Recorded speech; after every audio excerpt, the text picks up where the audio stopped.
Hey guys, welcome to my YouTube channel. If this is your first time seeing this beautiful face of mine, welcome. Please do not forget to like, share, subscribe and comment on this video.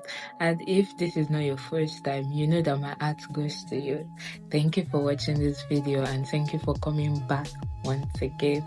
So on today's video, from the caption below, you'll be seeing what I'm talking about, which is the list of documents I took for my US visa interview, and also the question or questions I was asked at the point of entry when I got to the US, to be able to enter the US at the immigration. So yeah, let's get into this video without further ado. And thank you so much for I think 60 more subscribers from my last video, because we were at 100 and now we're at 60, so we are 160.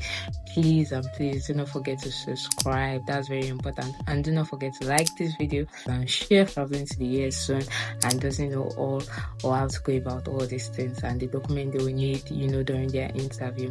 Thank you. So I'm going to be looking at my iPad here because I have the list of documents that I used for my interview, and so I don't just ramble or rant while I'm talking to you guys. So number one thing you need, or number one document you need for your interview, is your international passport. Of course, you need your international passport. So that's your most important document. Please, if I don't want to say, even if you forget that document, don't forget your international passport. Do not forget either.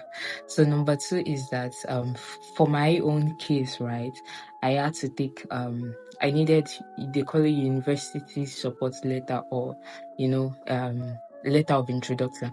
So it's just like your school or my own school, for my own case, saying that they're aware that they have their students going on an international conference, and that any support that the embassy can render, they should render it to me, right?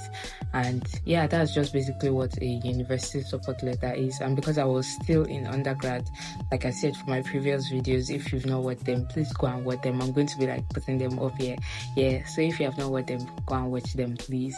And so that was why I needed a university support letter. And because you can't determine who might be interviewing you, or the type of document they might request for, your visa officer might request, is your school aware, or ask you, is your school aware that you are going on this trip? And in my own case, I did not want to be caught off guard, right? So that was why I requested for a university support letter. Number three thing I took was my school ID card. So we had this school ID card. Obviously everybody has a school ID card here, but I took the original school ID card just in case they wanted to see my school ID card also, just to be sure that I was a student and I'm not posting to be a student. Number four was that I took a colored copy of my ID card. So I also did a photocopy, but made it in a colored format, right? Just so there's also serious evidence, so I no go explain tire. So number five was my invitation letter. So my invitation letter was also in a colored format, so they can see who is inviting me to the US to come for this conference. So I had that also with me. Number six, so in your own case, you might have all these documents, especially if you are not going on for a conference, or maybe somebody is inviting you. So you could have your international passport, you could also have your invitation letter. So number six was registration proof. Okay, so this registration was for my conference, right? So I registered for my conference, which was of course free for me because I was fully funded for this conference. So I had that email, the registration proof, just to show them that yes, I've been duly registered to attend this conference, and to showcase my poster presentation for this particular conference. So number seven was my flight details. So like I said in my last video, that I talked about having a flight itinerary, and that was one of the questions the visa officer asked me, that do I have a flight itinerary, and if I had, I should show her, right? So I showed her my flight itinerary. So that those are part of the documents, or that's one of the documents I had with me when I went for my visa interview.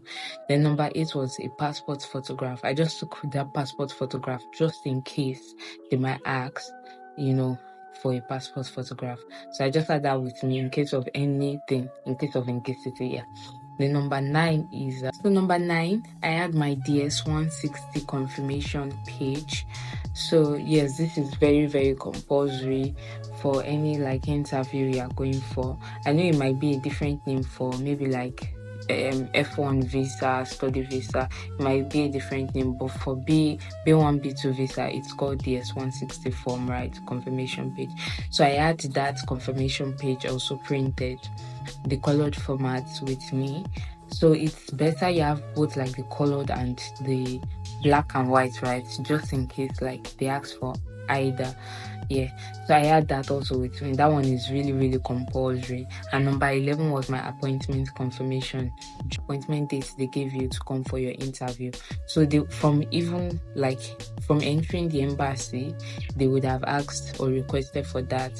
The security men would have asked for that, just to be sure that you came on the specific date and time that they wrote in your appointment letter, and you are not coming, maybe later or earlier than your appointment date. So I had that with me also. And these are all the documents that I used for my own interview. Note that all these things are from my own experience. And one thing I forgot to say at the beginning of my video is that I am not an immigration officer. Yeah, I'm just putting everything out from my own point of view and my own experience, right? So take everything with a pinch of salt, like I said in my previous video, and let's cook. So now let's continue with this video talking about the questions I was asked at the point of entry. So for me, I had prepared myself for intensive interview again by the time I got to the point of entry, because I firstly it was from Nigeria to Frankfurt, Germany, and then from Frankfurt, Germany to the US. That was how my flight went. And if you've not watched that video, you should go and watch that video. Yeah, so I'll put it here so you can watch that video. So from when I got to Germany, I think I had 3 hours or 4 hours layover before my next flight to the US. So I had prepared myself mentally by the time I entered the airport for intensive interview, because I've heard from people's experiences that they ask them a lot of questions, and about from the immigration, about what your trip is going to be all about, or just all sort of questions. Yeah, but by the time I got there, I got to the point of entry, were a lot. I don't know, there are just a massive lot of people coming into the US, so we're a lot. We had to be on a long queue. So by the time it got to my turn, one thing they will ask you to hold in hand, of course, is your passport. You need to hold your passport that will show your passport page and also your visa, right? So I had that in hand, and because US was my last destination, I didn't have to hold any of that in my hand. So I just had my passport in my hand because that was what they request for. And after they check you will now meet with the immigration officer. So once I met with the immigration officer, the first thing he asked for was my passport. So I handed my passport over to him, and the next question he asked me was, how long will I be staying in the US? And I told him, I'll just be staying in the US for 2 weeks. What was my purpose of visit in the US? And I told him I was here for a conference. So he didn't ask me further questions, because I think coming to the US for a conference is a very valid reason, right? So he didn't further ask me any questions, just checked my passport. There was this machine, they would do their own stuff with it, and then they told me to go. So in my mind I was like, oh, so it would have been this easy if I just put my mind at ease that this interview would have gone smoothly well. So I didn't know that it wasn't an interview per se, it was just normal random questions, right? And it could be different for another person, right? The type of questions they could have asked. Yeah. So yes, that's all the questions they asked me. And if you have any other questions, please do well to put it in the comments box below. But note that I am not an immigration officer. So with that said, please do not forget to like this video, do not forget to share, do not forget to subscribe. It's very, very important. Please do not forget to subscribe so we can hit at least 1,000 subscribers before the end of this year. Yes. And yes, do not forget to share this video. If you know anyone that might be traveling out soon, it would really be helpful for them.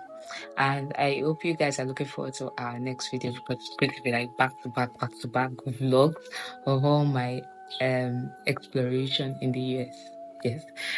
Have a nice day, guys. Bye. See you in the next.